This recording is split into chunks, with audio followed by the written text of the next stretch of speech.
Hello guys, welcome back again to our YouTube channel. तो आज जो टॉपिक हम पढ़ने जा रहे हैं that's about the political awakening in Jammu.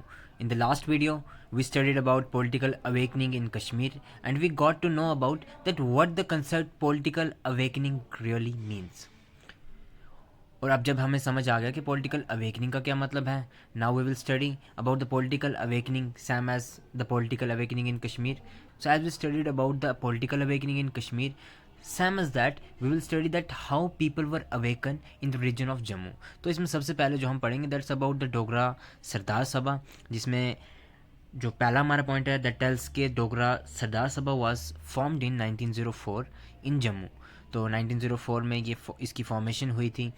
It was primarily a people oriented and well organise association established on secular lines. यानी कि इसका मतलब हो गया, यानी कि जो ये डोगरा सरदार सभा ये एसोसिएशन थी, ये एक ऐसी एसोसिएशन थी जिसमें हर कम्युनिटी के लोग थे, हर लैंग्वेज के लोग थे, हर रिलीजन, मुस्लिम, सिख, हिंदू, हर रिलीजन के जो लोग थे वो इसका हिस्सा थे। और इनका मैन जो मोटिव था that was on the secular lines, यानी कि वो भाईचारे को बढ़ावा देते थे। They were wanted to promote the brotherhood among the different religions, कि भाई हिंदू है, मुसलमान है, तो उनके बीच में भाईचारा जो है वो कायम रहे, बढ़ता रहे और अच्छे से जो है एक हार्मनी के साथ उनकी ज़िंदगी जो है चलती रहे। तो and the third point is, और Dogra Sardar Sabha was form to promote art, language, culture of Dogras. अब जितने भी डोगरास थे उनका जो आर्ट था, कल्चर था, लैंग्वेज सिंपली है कि ये जस्ट एक हेरिडिटरी एक चीज़ है कि हम हमेशा जो होते हैं अपनी जो हमारी चीज़ें होती हैं हम उनको प्रिजर्व करना चाहते हैं। तो वैसे ही जो डोगरा सरदार सभा थे वो अपना डोगरा कल्चर जो था, डोगरा लैंग्वेज, डोगरास की जो लैंग्वेज थी उसको, और उनका जो आर्ट था और जितनी भी चीज़ें थी ना उनको, वो उन सबको प्रिजर्व करना चाहते हैं, उन सबको प्रमोट करना चाहते थे। तो and the fourth point here is के it was established during the Dogra kings rule in Jammu. जब डोगरा किंग्स जो होते थे जम्मू में उनका रूल चल रहा था, कि तब इस्टेब्लिश की गई थी डोगरा सरदार सभा। तो अंडर द पैट्रोनेज ऑफ महाराजा प्रताप सिंह, वकील हजरत शाह और मियाँ जवाला सिंह, मिस्टर दया कृष्णा, और ये जो नाम दिए गए ये सब इनके फाउंडिंग मेंबर्स हैं डोगरा सरदार सभा के। तो जस्ट नोट डाउन और इनको अच्छे से पढ़ लें। And the fifth point is these Dogras inhabited in Jammu region, Himachal and north east Pakistani Punjab region. यानी कि जो ये डोगराज थे ये कहाँ कहाँ के रहने वाले थे वो दिया गया है कि जम्मू रीजन में, हिमाचल में और north east Pakistani Punjab region जो था वहाँ पे ये डोगराज रहने वाले थे। तो उसके बाद जो हमारा नेक्स्ट पॉइंट है इसमें कहते हैं कि अब जो डोगरा सरदार सभा थी ना, यहाँ से इनके नाम से ये डोगरा सरदार सभा, यानी कि ऐसा लगता है कि भाई ये सिर्फ डोगराज की है, बट ऐसा नहीं था। ये हमारा ये पॉइंट देख सकते हैं कि but opposite to its name, यानी कि डोगरा सरदार सभा, इसका नाम क्या है, Dogra Sardar Sabha. So that's it कि but opposite to its name it comprised of different ethnic groups and people having variant culture, traditions, identities including Sikh and Muslims living under Dogra kings. यानी कि जितने भी डोगरा किंग्स के अंडर रहने वाले लोग थे, चाहे वो हिंदू हो, मुसलमान हो या सिख हो, या उनकी कोई भी आइडेंटिटी अलग हो या ट्रेडिशन अलग हो या कल्चर अलग हो, वो सब जो थे डोगरा सरदार सभा की जो एसोसिएशन थी उसके अंडर आपस में मिलके भाईचारे को बढ़ावा देने के लिए काम कर रहे थे। And the next point is कि the members were new educated and inspired by the principles of democracy and secularism.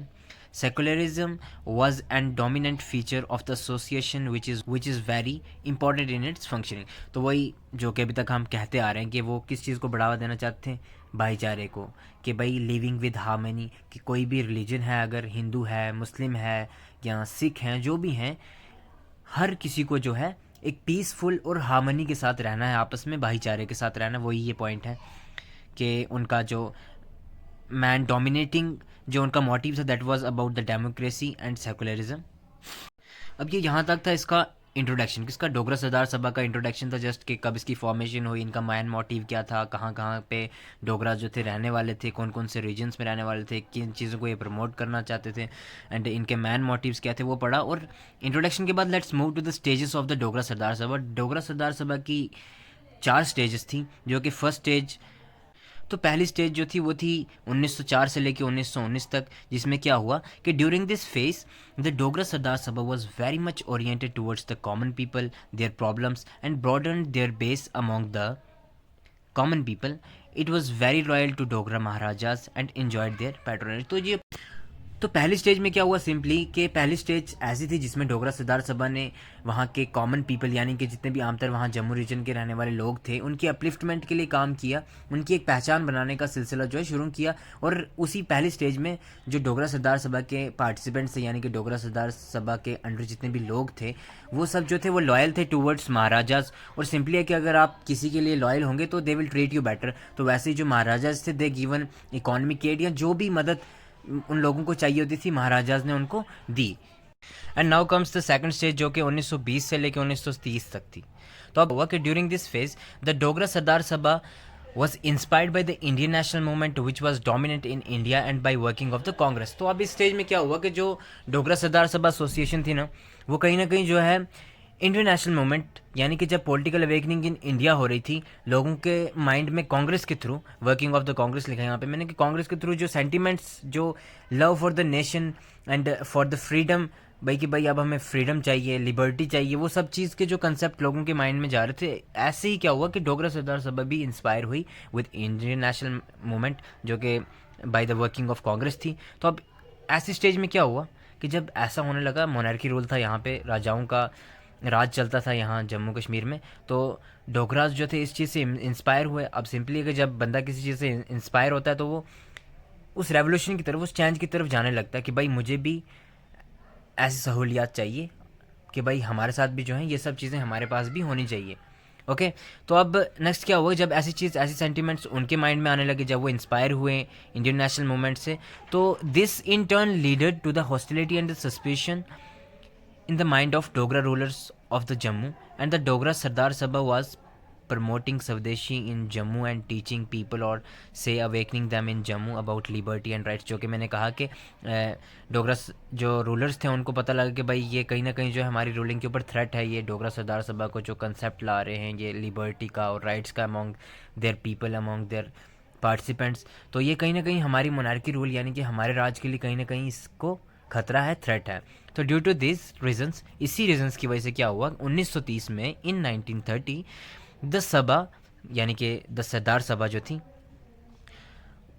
Was banned bye the महाराजा। महाराजा ने 1930 में सिंपली इसको क्या कर दिया, बैन, क्योंकि भाई महाराजा को लगा कि ना भाई अगर ये कंटिन्यूसली वर्क करते रहे तो इससे क्या होगा, हमारा जो राज है उस पर खतरा है, लोग जो हैं उन्हें पता चल जाएगा कि वी आर एक्सप्लॉइटिंग, कि भाई we are getting exploited every day. तो वो कहीं ना कहीं जो है फ्रीडम की, अपने राइट्स की मांग करने लगेंगे, लिबर्टी की मांग करने लगेंगे। तो सिंपली क्या हुआ कि महाराजा ने जो है 1930 में डोगरा सरदार सभा को क्या कर दिया, बैन कर दिया। Okay so let's move to the next stage जो कि थी हमारी थर्ड स्टेज, वो थी 1930 से just after the second stage. 1930 से क्या हुआ, थर्ड स्टेज स्टार्ट हो गई 1930 से 1947 तक, यानी कि हमें जब आज़ादी मिली 1947 में, तब तक ये स्टेज थी थर्ड स्टेज हमारी। तो अब थर्ड स्टेज में क्या हुआ कि during this phase the Dogra Sardar Sabha actively worked in Jammu and Kashmir and closely associated it with the Congress. Soon the ban was lifted by the maharaja due. Simply इसमें क्या हुआ थर्ड स्टेज में कि भाई उन्होंने बहुत ज़्यादा जो है मतलब एक्टिवली जो है वो काम करने लगे जम्मू कश्मीर में, मतलब लोगों की मतलब सोशो इकोनॉमिक डेवलपमेंट करने के लिए और उनकी जितनी भी प्रॉब्लम्स हैं उनको सॉल्व करने के लिए, और कहीं ना कहीं उनको जगाने के लिए कि भाई जागो, अपने फ्रीडम के लिए, अपनी लिबर्टी के लिए, अपने राइट्स के लिए, अपने हक के लिए लड़ो। कहीं ना कहीं वो एक्टिवली जो है काम करने लगे। तो अब ऐसे में क्या हुआ कि फिर ऐसे जब वो काम कर रहे थे तो लेटर ऑन जो है बैन उनके डोगरा सरदार सभा के ऊपर लगा था 1930 में, वो भी हट गया। और during this time they demanded for panchayat reforms, land reforms, press freedom and representation for the people. ये कुछ रिफॉर्म्स हैं, या आप इनको अच्छे से नोट डाउन कर लें। ये रिफॉर्म्स जो उन्होंने डिमांड किए थर्ड स्टेज में कि भाई हमें पंचायत रिफॉर्म्स चाहिए, लैंड रिफॉर्म्स, कि भाई प्रेस जो है वो भी फ्री होनी चाहिए, उसको भी फ्रीडम होनी चाहिए, रिप्रेजेंटेशन होनी चाहिए लोगों की। तो उसके बाद क्या हुआ, इन 1939 the Dogra Sardar Sabha came in close contact with the Muslim Conference. Muslim Conference के बारे में हमने पढ़ा ही था लास्ट वीडियो में, जो कि हमारी थी पॉलिटिकल अवेकनिंग इन कश्मीर की मुस्लिम कॉन्फ्रेंस क्या थी और कौन इसका हेड था। तो सिंपली मुस्लिम कॉन्फ्रेंस के जो है ये डोगरा सरदार सभा बहुत ही क्लोज आ गई। And to keep them near the Muslim conference change its name to the national conference. हमें पता है कि मुस्लिम कॉन्फ्रेंस का जो नाम है वो चेंज हो गया था नेशनल कॉन्फ्रेंस में, और क्यों हुआ था already we have discussed, but फिर भी बता दूं कि ये इसलिए था कि ये जो मुस्लिम कॉन्फ्रेंस थी, इसका कहीं ना कहीं जो शाखें हैं इसकी, इसके जो रूट्स हैं वो कहीं ना कहीं ब्रॉडन हो जाएं, यानी कि फैल जाएं ज़्यादा, क्योंकि अब सिर्फ मुस्लिम कॉन्फ्रेंस रहेगा तो सिर्फ मुस्लिम्स ही इसके पार्टिसिपेंट्स बनेंगे।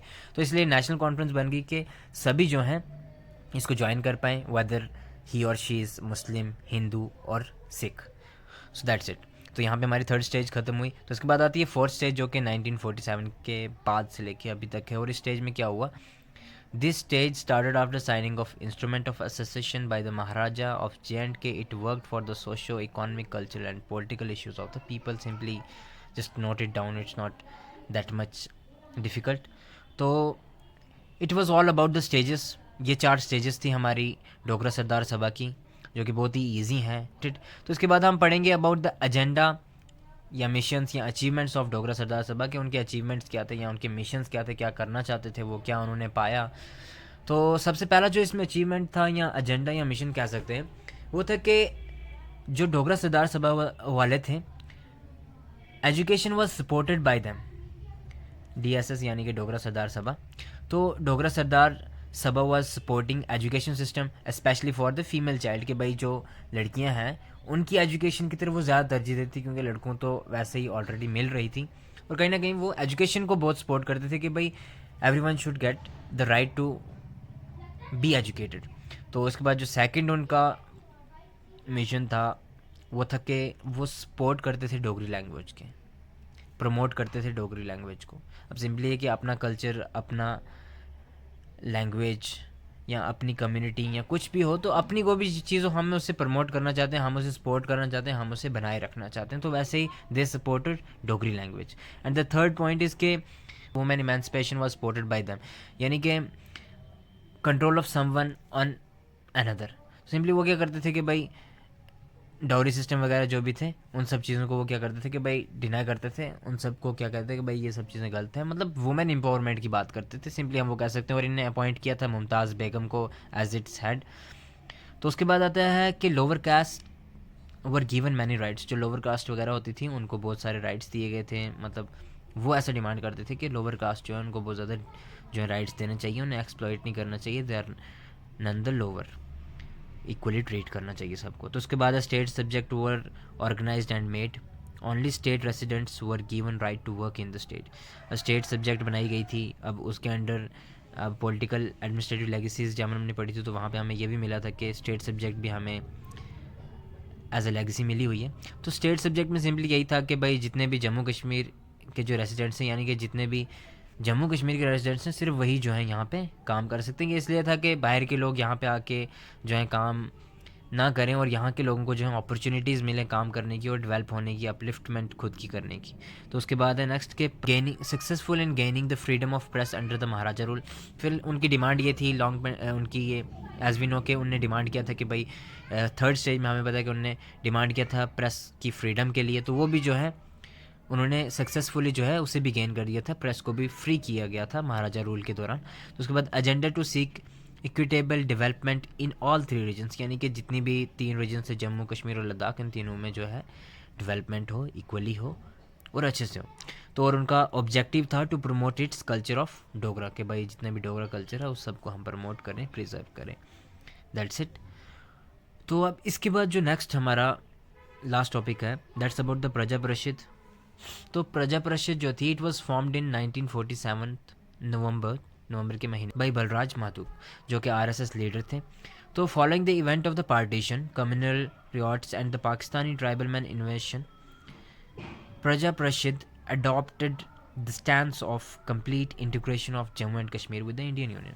तो अब जब पार्टीशन हुई अब जब पार्टीशन हुई, हिंदुस्तान अलग और पाकिस्तान अलग, और जम्मू कश्मीर एक जो था मतलब अलग से एक प्रिंसली रेजीम थी जो कि ना कि हिंदुस्तान के साथ थी ना पाकिस्तान के साथ थी। तो लेटर ऑन जब इंस्ट्रूमेंट ऑफ एसोसिएशन साइन किया और टेम्परेली हम जो थे हिंदुस्तान के साथ आ गए, तो प्रजा परिषद जो थी इनका ये मोटिव था, इनका ये कहना था कि हमें टोटली जो है इंटीग्रेट होना है किसके साथ, इंडियन यूनियन के साथ। हमें टोटली जो है इंटीग्रेट होना है किसके साथ, इंडियन यूनियन के साथ, यानी कि जम्मू कश्मीर को इंडियन यूनियन की जो है टोटली एक स्टेट डिक्लेयर कर दो, भाई हम जो है हिंदुस्तान के साथ ही हैं, परमानेंट है, ना कि टेम्परेरी हमें नहीं रहना चाहिए।